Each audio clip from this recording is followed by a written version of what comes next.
சூரியகோடி சமப்பிரபா நிர்விக்னம் குருமே தேவா சர்வகாரியேஷு சர்வதா.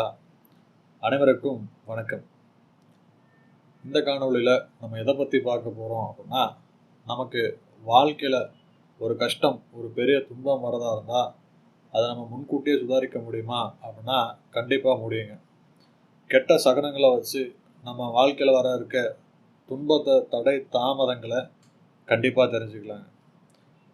நிறைய பேருக்கு தோணியிருக்கும், ஒரு கெட்ட விஷயம் நடக்கிறதுக்கு முன்னாடி மனசு சரியாக இருக்காது, அதை வச்சு நம்ம தெரிஞ்சுக்கலாங்க.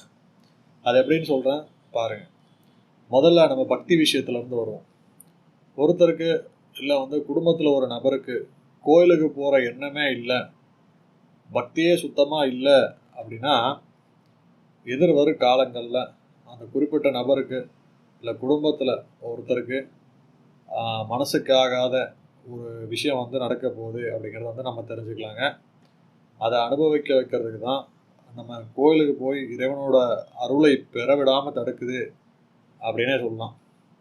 அந்த கஷ்டத்துலேருந்து தப்பிக்கக்கூடிய வாய்ப்பு அப்படிங்கிறது ரொம்ப குறைவாக இருக்கலாம். இல்லை அப்படின்னா அந்த கஷ்டத்தை அனுபவிக்கணும் அப்படிங்கிறது தலையெழுத்தாக கூட இருக்கலாங்க. அதுதான் அந்த சாமியை கும்பிட விடாமல் தடுக்குது அப்படிங்கிறது அடித்து சொல்லலாம். இதை பார்க்கக்கூடிய நம்மளே நிறைய எக்ஸ்பீரியன்ஸ் பண்ணியிருப்போம். ரெகுலராக கோயிலுக்கு போகக்கூடிய ஆளாக இருப்பீங்க. ஆனாலும் திடீர்னு ஒரு வாரம் 10 நாள் ஏதோ ஒரு சூழ்நிலையின் காரணமாக கோயிலுக்கு போக முடியாமல் போச்சு அப்படின்னு சொன்னாலே கொஞ்சம் நம்ம எச்சரிக்கையாக இருந்துக்கணுங்க. அது நமக்கு வரக்கூடிய ஒரு விஷயங்களை காட்டக்கூடிய ஒரு சகனமாக கூட இருக்கலாம். வீட்டில் சாயந்தரம் விளக்கு போட முடியல, சுவாமி கும்பிட்றதுக்கு ஒரு சூழ்நிலையே ஏற்படலை அப்படிங்கிற நிலைமை எல்லாமே எதிர்காலத்தில் ஏற்படக்கூடிய ஒரு கஷ்டத்தை குறிக்கக்கூடியதாக, உணர்த்துவதாக இருக்குதுங்க.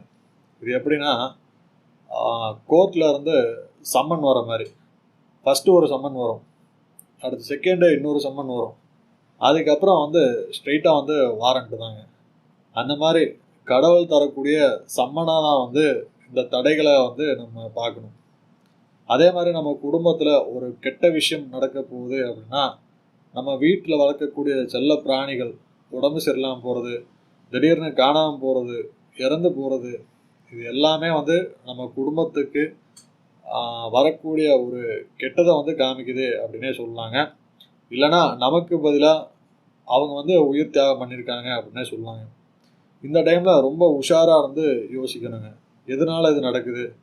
சில டைம் வீட்டில் இருக்கக்கூடிய மாடு, நாய், அந்த மாதிரி பிராணிகள் திடீர்னு இறந்துடும்.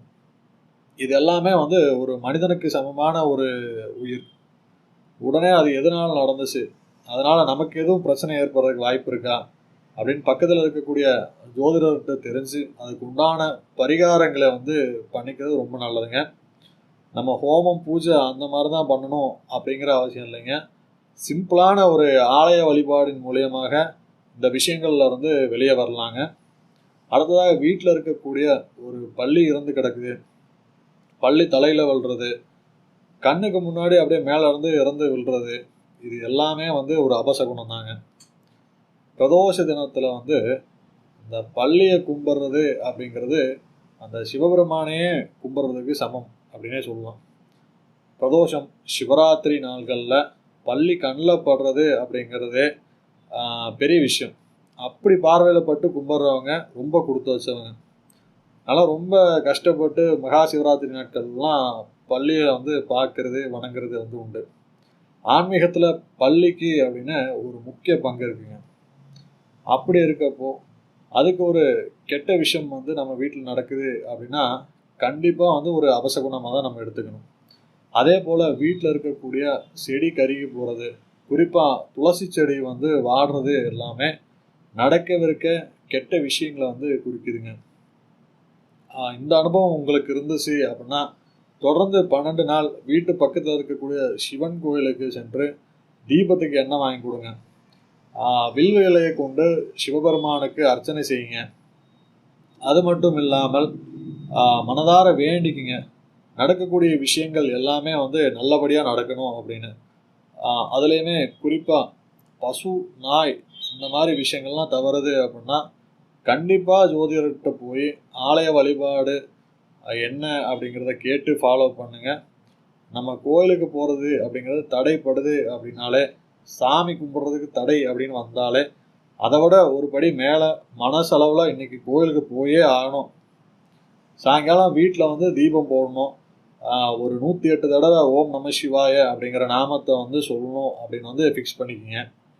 அதே மாதிரி வீட்டில் வண்டு குளவி அந்த மாதிரி விஷயங்கள் கூடு கட்டுறது இதெல்லாம் பார்த்தாலே வீட்டில் வந்து நாம ஜபம் இந்த விளக்கேற்றுற விஷயங்களை வந்து ஃபாலோ பண்ணுங்கள். 108 தடவை அப்படிங்கிறத வந்து 1008 தடவையாக பண்ணுங்கள். எந்த வித தப்பும் இல்லைங்க, கண்டிப்பாக ஃபாலோ பண்ணுங்கள்.